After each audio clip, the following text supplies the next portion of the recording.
Dahil 2019, nung dulo ng 2019, binaha tayo. So hindi natuloy yung liga. Nung 2020, nagkaroon ng COVID pandemic. Nung 2021, nagkaroon ng, yung Omicron virus. Ngayong 2022, ang pagkakataon na mailabas natin ang ating mga talento, mailabas natin ang kasabikan natin. Pagdating sa sports, maipakita natin ang ating husay at galing. Dahil dito sa siyudad ng Ilagan, dahil po sa ating mga local officials, kay Mayor J, sa City Council, sa aming planning, 0 cases na po tayo sa COVID-19. Kaya po, naaprobahan na magkaroon na tayo ng sports program. Ang pinakalayunin ni Mayor J, ninyong abang lingkod at namin lahat dito sa ating JLD JV Cup 2022, kapartner po natin ang mga sangguniang kabataan, kapartner natin ang Mayor's Office, ang opisina ng inyong abang lingkod at naming lahat. Dahil ang pinakalayunin natin ay youth development. Ma-develop ang inyong mga sarili, mga kabataang Ilagenyo. Mahiwalay tayo sa masamang bisyo at mapanirang droga. Anti-drug campaign din po itong programang ito. Dahil mas maganda kung ito natin, ilaan natin ang oras natin sa sports. And syempre, healthy lifestyle. Advokasya po, to become a livable city is for all Ilagenyo youth to have a healthy lifestyle. Kalusugan muna ang kailangan nating gawin or kailangan nating iprioridad, kalusugan sa ating sarili. At dahil pandemic nga po, kailangan malibang din natin ang ating mga utak. It is also good for our mental health.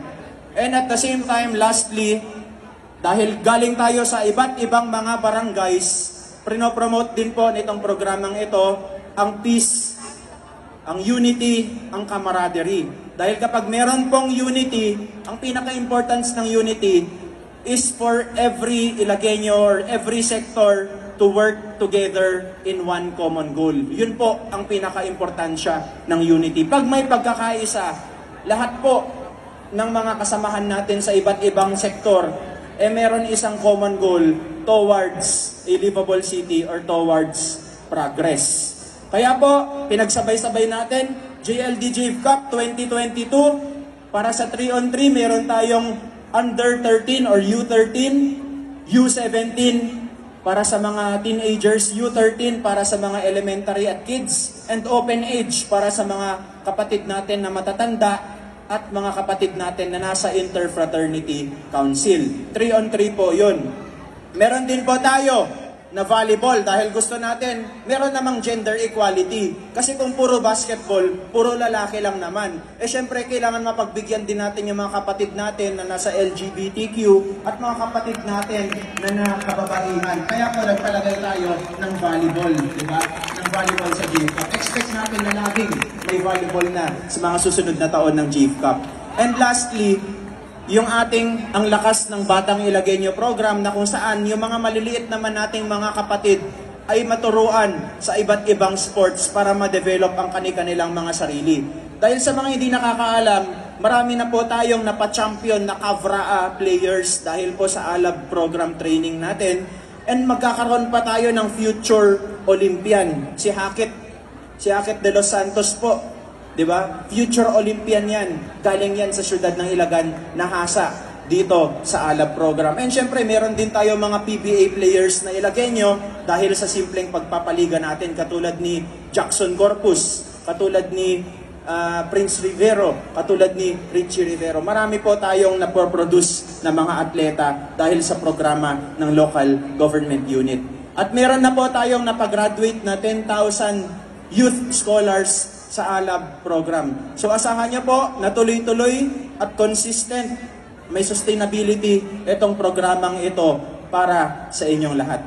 At syempre, nakalimutan ko rin pong i-endorse ang aking sarili. Hayaan niyo po ako na mabigyan ng pagkakataon para masabi din kung ano yung ating mga nagawa. Ang advocacy ko naman po is para sa inyong mga kabataan. Alam niyo naman na po siguro yun, tuloy-tuloy yung JLD JV Cup natin, yung space program natin, at syempre yung mga kabataan, linggo ng kabataan celebrations, sa kalusugan, sa karunungan scholarship program.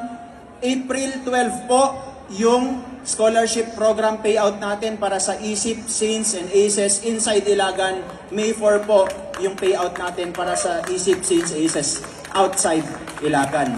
So hindi ko na po papahabain ang aking mensahe. At least alam niyo po, ang aming advokasya, ang aming layunin, si Mayor G. Diaz na po ang bahala na mag-explain ng vision natin towards a livable city by the year 2020, by the year 2030. Muli po, mabuhay ang kabataang Ilagueño. God bless us all. To God be all the glory. Sulong pa, syudad ng Ilagan. Thank you so much. Muling palakpakan po natin ang